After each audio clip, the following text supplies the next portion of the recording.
ఆ గ్రామానికి చాలా దూరంగా ఓ మహానగరం ఉంది. ఆ మహానగరానికి వెళ్లాలంటే నెల రోజులు ప్రయాణం చేస్తేనే గాని చేరుకోలేము. నెల రోజుల ప్రయాణం అంటే ఎంత దూరమై ఉంటుందో ఎవరైనా ఇట్టే ఊహించగలరు.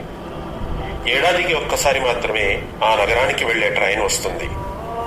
ఓ వ్యక్తి ఆ సిటీకి వెళ్లాలనుకున్నాడు. ట్రైన్ రాకపోకల వివరాలు తెలుసుకున్నాడు. ట్రైన్ రాకకు 4 రోజుల ముందు నుంచే ప్రయాణ ఏర్పాట్లు కూడా చేసుకున్నాడు. ఇక ట్రైన్ వచ్చే రోజు 2 గంటల ముందే స్టేషన్ కు చేరుకున్నాడు. ప్లాట్ఫామ్ మీద కూర్చొని ట్రైన్ కోసం వేచి చూడసాగాడు. మరి కాసేపట్లో రైలు రాబోతుందన్న అనౌన్స్మెంట్ విని తెగ సంబరపడిపోయాడు. అంతలోనే రైలు ప్లాట్ఫామ్ మీదకు వచ్చి ఆగింది. మరో 30 నిమిషాల తర్వాత ట్రైన్ బయలుదేరుతుందన్న అనౌన్స్మెంట్ 3 భాషల్లో మారుమోగింది. ఎండ తీవ్రత ఎక్కువగా ఉంది. పైగా ట్రైన్ అరగంట ఆగుద్ది కదా అని స్టేషన్ ఎదురుగా ఉన్న ఓ పార్కులో సేద తీరుదామని వెళ్ళాడు. 20 నిమిషాలు పార్కులో గడిపి చివరి 10 నిమిషాల్లో ట్రైన్ ఎక్కాలని భావించాడు. ఆహ్లాదకరమైన పార్కు వాతావరణం, అందులోని రంగురంగుల సీతాకోక చిలుకలు, ఉన్నమి వెన్నెలలా మెరుస్తున్న చిన్నారుల అల్లరి, ఇవన్నీ అతన్ని చూపు తిప్పుకోనివ్వలేదు. అంతలోనే స్టేషన్ దాటి వెళ్లిపోతున్న ట్రైన్ కూత విని ఒక్కసారిగా ఉలిక్కిపడ్డాడు. ఉరుకులు పరుగులతో స్టేషన్ కు పరుగెట్టాడు. ఎక్కవలసిన ట్రైన్ మిస్ అయ్యింది.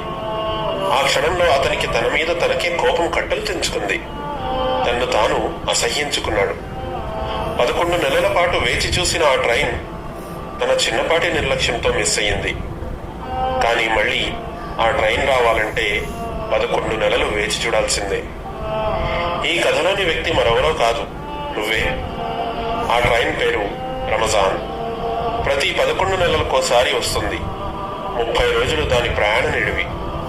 ఇందులోని పార్కు, సీతాకోక చిలుకలు, ఆ చిన్నారుల అల్లరి, ఇవన్నీ మనల్ని మోసానికి గురిచేసే ప్రాపంచిక తడుకు బిడుకులు.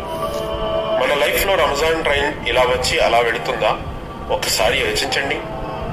రోజా, తరావి, సదఫా లాంటి లగేజీని తీసుకెళ్లకుండా ఉత్తి చేతులతో వెళ్తున్నామా? ఒక్కసారి ఆలోచించండి. రంజాన్ ట్రైన్ చాలా ఫాస్ట్ గా వెళ్తుంది. ఒక్కసారి వెళ్లిపోయిందంటే మళ్ళీ 11 నెలలు వెయిట్ చేయాల్సి ఉంటుంది. వచ్చే రంజాన్ మళ్ళీ వచ్చినా మనం ఉంటామన్న గ్యారంటీ లేదు కదా. ఎందుకంటే ఎంతో మంది గత రంజాన్ నెలలో మనతో ఉన్నవారు ఈసారి మనల్ని వీడి శాశ్వతంగా వెళ్లిపోయారు. ఎంతో మంది ఆప్తులు గత రంజాన్లో మనతో రోజాలు పాటించారు, మన వెంట తరావీ నమాజులు చేశారు. కానీ ఈసారి వారు మనతో లేరు.